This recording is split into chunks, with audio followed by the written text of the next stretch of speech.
Where are her hips? Jennifer Lawrence's Paris look gets picked apart as fans zoom in on detail they call a cry for help. One photo. One outfit. And suddenly, the internet is convinced it knows everything.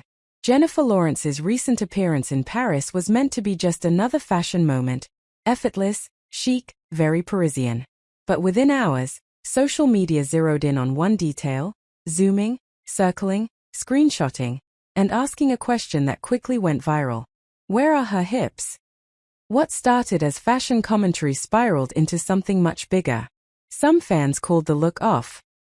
Others went further, labeling it a cry for help. And tonight, we're breaking down what actually happened, why this reaction says far more about us than about Jennifer Lawrence, and how celebrity bodies have once again become public property in the digital age. Let's start with the facts. Jennifer Lawrence was photographed in Paris wearing a sleek, minimalist outfit, tailored, neutral-toned, understated. The silhouette was straight, structured, and intentionally uncurved. Very European. Very editorial. Very not body-hugging. But when the photos hit social media, users immediately zoomed in, not on the craftsmanship, not on the styling, but on her body. Specifically, her hips. The comments came fast. She looks different. This doesn't look healthy. Is she okay? This feels like a cry for help. Suddenly, a fashion moment became a full-blown online investigation. This is where the conversation shifts. We're no longer talking about style, we're talking about digital body surveillance. In the age of high-resolution cameras, zoom tools, and algorithm-driven outrage, celebrity photos aren't just viewed, they're analyzed.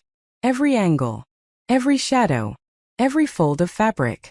Loose clothing becomes hiding something.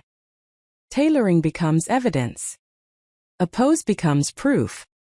And suddenly, strangers online feel entitled to diagnose a human being based on a still image taken mid-step. The irony, Jennifer Lawrence has been one of the most vocal critics of body scrutiny in Hollywood. Yet here we are again calling a fashion look a cry for help is a serious accusation. It assumes intent, distress, and inner turmoil, without evidence. And that leap is where commentary crosses into something far more troubling. There is a difference between concern and projection. Concern listens. Projection invents a narrative. Jennifer Lawrence did not say she was struggling. She did not hint at distress. She did not ask the internet for interpretation. Yet the narrative took off anyway, because online culture rewards speculation over restraint. And let's be honest, women's bodies are still treated as public text, open for interpretation. The fixation on her hips reveals something deeper. For years, Jennifer Lawrence was labeled relatable, curvy, the normal one. And now that her body doesn't match the version people expect, the internet panics. This isn't about health. It's about ownership. Audiences grow attached to a version of a celebrity, and when that version changes, even naturally, it's treated like betrayal. But bodies change. Angles change. Clothing changes. And no one owes consistency, especially not women under a microscope. This isn't Jennifer Lawrence's first encounter with public dissection. She's spoken openly in the past about media pressure, unrealistic expectations, being discussed like a concept instead of a person. And yet, years later, the same cycle repeats, just with new language and new platforms. Only now, the scrutiny comes not just from tabloids, but from millions of everyday users with comment sections and quote tweets.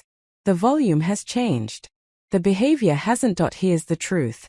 You can dislike an outfit without dissecting a body. You can talk fashion without diagnosing someone. You can notice change without turning it into alarm. Responsible commentary asks, do I actually know this? Am I reacting to the clothes, or my expectations? Would I say this about someone I know? Because once we normalize calling appearances a cry for help, we blur the line between awareness and harm. Jennifer Lawrence's Paris look wasn't a message. It wasn't a warning. And it certainly wasn't an invitation for analysis.